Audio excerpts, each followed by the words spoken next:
Today's therapeutic theme is toxic ties or toxic relationships. So, first off, what makes a relationship toxic?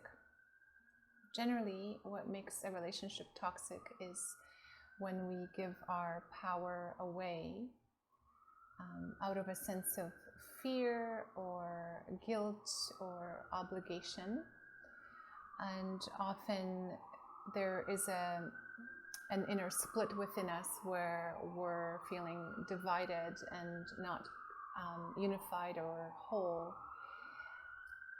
And so all relationships are an energy exchange, and some relationships nurture us where there's a sense of giving and receiving and a sense of flow and reciprocity. And some relationships are draining. And those tend to be the more toxic ones.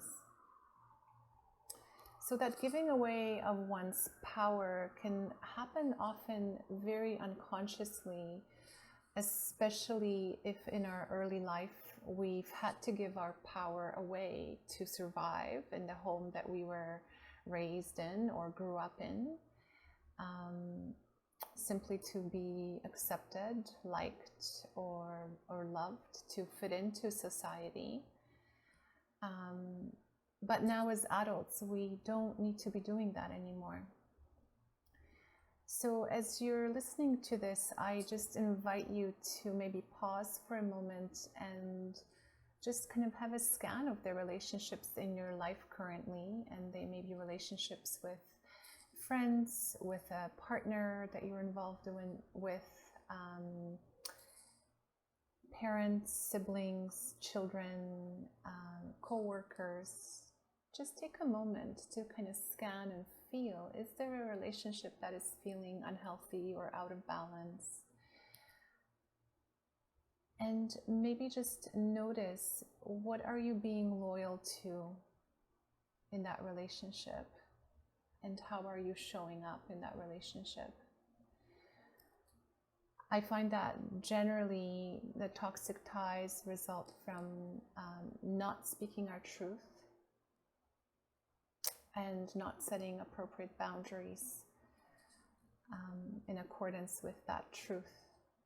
And maybe we're afraid to hurt someone or feel that they won't be able to handle the truth, or whatever the reason is, but essentially there is a huge cost and we're giving ourselves away. There is a quote that I wanted to read you from a poet named Oriah. Her poem is called The Invitation, and this is just a small section of it. But she captures this so beautifully. She says, "I want to know if you can disappoint another to be true to yourself.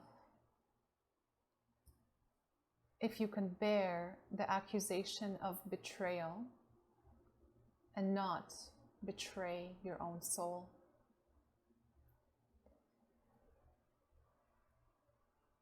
So the invitation is really to honor yourself and to maybe reflect on what is it that you need to give up or stop allowing in order to restore your personal power. That's all for now. Take care.